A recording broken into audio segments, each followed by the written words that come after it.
Chelsea Football Club are not looking to sack Maurizio Pochettino. Maurizio Pochettino is set to keep his job, but Maurizio Pochettino comes out with a public display of affection. He's basically telling the world, listen, I need a new striker, I need a new midfielder, and I need a new defender in January ASAP. And this, for me, is actually hilarious. Considering the fact you got Romeo Lavia, you got Moises Caicedo, you got Enzo Fernandez, you got Leslie Ogochukwu, you got Casadei, Andreas Santos. How many more players do you need in the midfield? I understand the number 9. I understand the defender because it's most probably a left back or a right back. But how many midfielders do you need? Then we got John Obi Mikel coming out. Mikel is the gift that keeps giving. When he played, you never heard from him. Ever since he's retired, all this man is doing is actively coming out with more and more vocal nature in criticising Chelsea. He talks about Conor Gallagher not being good enough. He talks about Cucurella. He talks about Moises Caicedo, Enzo Fernandez, Armando Broja, and Nicholas Jackson by name.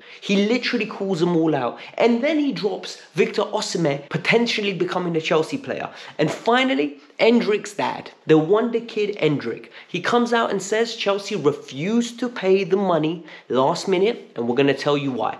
Let's get into it. Stay tuned. Let's go. Welcome to the Kavkas View, guys. I am definitely under the weather today. So if my voice is not amped up, if I'm not a little bit excited, if I'm not jumping up and down, number one, Chelsea has defeated me. I've told you, I've tapped out. I am close to saying I quit if this was an I quit match. But at the same time, it looks like the weather in the UK has defeated me. So I greatly appreciate if you guys still hit the like button and hit 1,000 likes. Share these videos to your friends. You don't understand how much it helps with the algorithm when you lot start sharing it and more people start watching, and the subscriber count rise. And finally, hit the subscribe button because we're at 31.5 thousand. So I want to get to 31.6. Let's get into it. Let's move on with it. Yesterday was a horrible result. I spoke about this in detail in my match review. So if you haven't seen it, the video will be at the end of the video. So the link will be there. Go watch it. It gives you all the reaction in normal time. I was actually very proud of my reaction. I wasn't too angry. I was honest. I looked at the game for what it actually was, and I didn't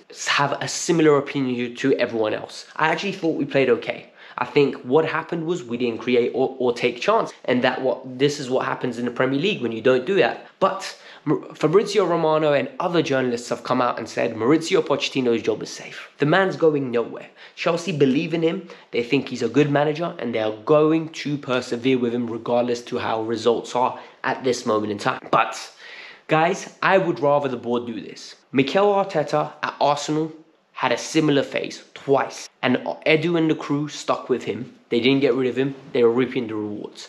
Am I saying this is going to happen at Chelsea? No. But why am I so relaxed about it? The reason I'm relaxed about it is because I've noticed one thing. Pochettino is not the problem. It's the sporting directors. It's their vision of the club, and it's the owner's vision of the club. And until the vision changes, until they accept the fact that we can't only sign 22, 23, 21-year-old players, and that we can actually go and get 26, 27-year-olds who are ready to contribute now, no manager's fixing this. You can bring Jose, you can bring Prime Pep, you can bring Klopp. I don't see a change or a resolution in our problems. I think this is an experience issue.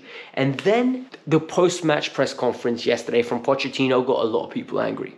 He basically said we need to look at the window as a whole. We need to look at it and we need to try to resolve it. We are a mid-table team as it is. That comment there triggered me, I can't lie to you, because it is an acceptance internally that we are a mid-table team. I would be fuming if he said, no, we're still a top 4 team, because at this moment in time, we're not.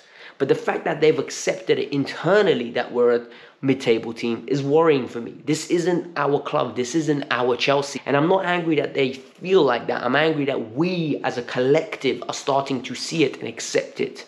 This is where the standards have dropped. Pochettino today, it comes out, apparently he's making demands. And the demands are he wants a striker, which makes total sense. We need an experienced veteran striker. I've been saying go get Victor Osimhen in the summer. Guys, I'm not going to lie to you. Ivan Toney in January might have to be it. I think we need to go get a number 9. Somebody that's going to score goals. Somebody that's going to be prolific. And somebody that's just going to be banging in goals for us because we are desperate. Apparently, we are going to go get a defender. If that defender is not a left back, I don't want one. I think Badiashile, Levi Colwell, Disassi, And Wesley Fofana with Thiago Silva is more than enough. We do not need another player. If you want to go get another midfielder, I don't understand what kind you're going to go get. Because the reality is, you have your midfield bought for you. Caicedo, Enzo, Lavia have to play. Unless you are getting rid of Conor Gallagher, I don't see another world where another midfielder comes in to bolster the experience.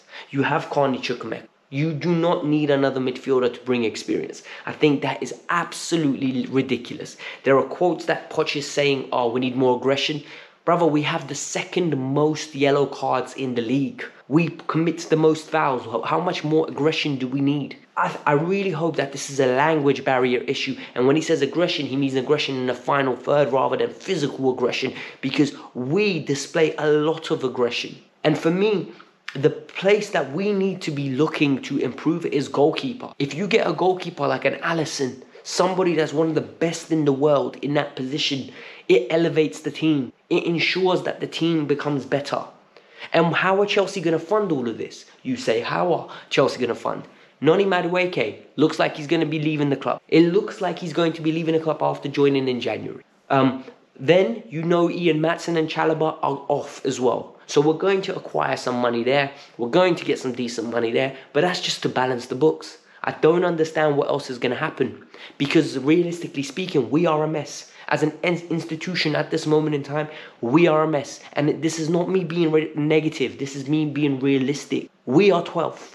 And we're only not 14th because of goal difference. Let that sink in. What is very evident for me is when former players like John Obi Mikel have a massive vocal podcast and he speaks his mind. One thing I respect about John Obi Mikel is Mikel knows what level of player he was, and he's very honest in describing the current day players. And he absolutely let rip at the players. Like the stuff he says now, I've got some lines over here that are written down, so I'm going to talk about. Cucurella, not Chelsea standard. Big man, I couldn't agree with you more.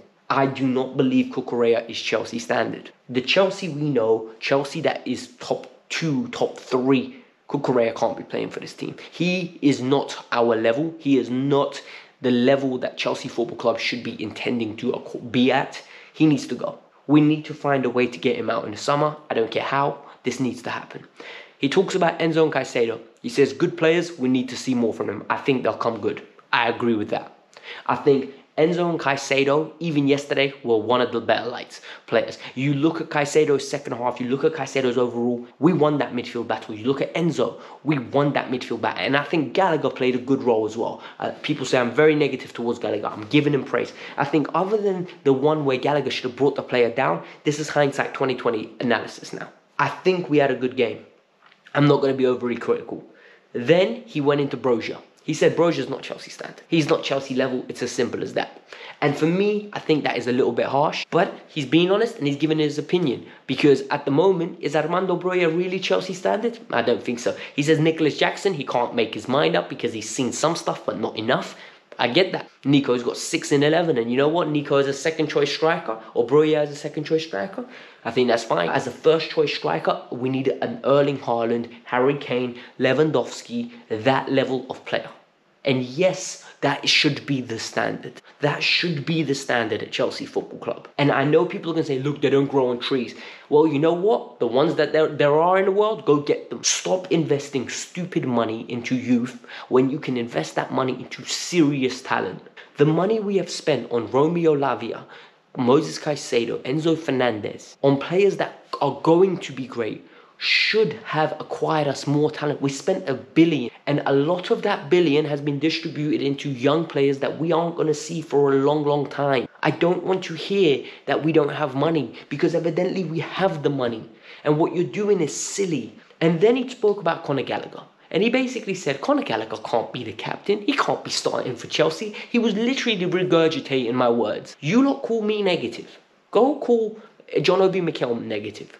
Tell him, Gav, we watched Kavkas videos, he's negative and you're negative. Because the reality is, if you think Conor Gallagher is Chelsea starting quality, we are a mid-table side. Whilst Conor played well yesterday, I don't think he offers enough on the ball. And Mikel said that perfectly. He is not of the standard. He is a bench player at best. And we have incredibly fallen off. We are actually embarrassing as an institution when you look at it in that way.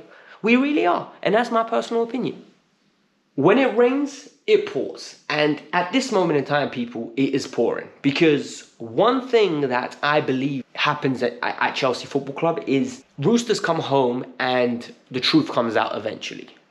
And in this case, we found out why the Endrick deal never happened, and Endrick moved to Real Madrid instead of Chelsea. So what did we hear religiously about Endrick? Endrick was a serious consideration for Chelsea. This was a year ago. Go back and look at the channel.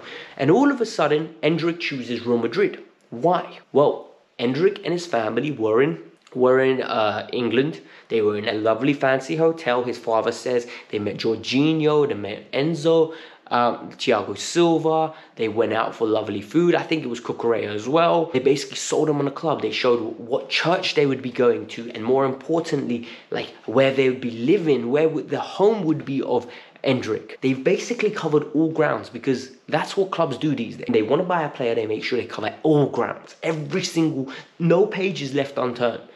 The players, that father said, we were ready to commit. And then at night time, their representation calls them and says, the deal's not happening. Chelsea's owners decided to pull out on a move. Why? Because they believe 60 million euros would be inflating the market going forward. They believe that signing a player that can only play for them 2 years later is absolutely ridiculous and preposterous to pay that kind of money, because everyone else's fees would go skyrocket. And for me, this was the right decision. Whilst I think Real Madrid getting him for 40 million euros is phenomenal business, 60 is too far. 60 is too far, and you need to understand at what point do you stop. And people are angry about this, but I'm not, because the reason is, how can you be angry when I'm telling them to stop buying kids? Stop buying players that can't play for us. We've got problems at home. You can't be looking for the future. I used the analogy yesterday. You can't be buying decorations for the house when your structure is not solid and stable. So for me, we need to grow up as a fan base. I know you're upset. I know maybe one day Endrick's going to become the best player in the world, and we missed out on it. But it's not the right time to be going after young players. We're linked with 3 more Palmeiras 16-year-olds. Do you know how wild that is? There is no pathway. I was listening to All You Can Eat Chelsea, and Matisse said it perfectly. Youngsters block youngsters. It's not only senior players that block youngsters, it's youngsters that block youngsters. We need to provide a pathway. It is what it is though, man. I'm sorry if I sound a little bit down. I don't feel well. Like I said, hit the like button, subscribe to the channel. Chelsea's making me sick, bro.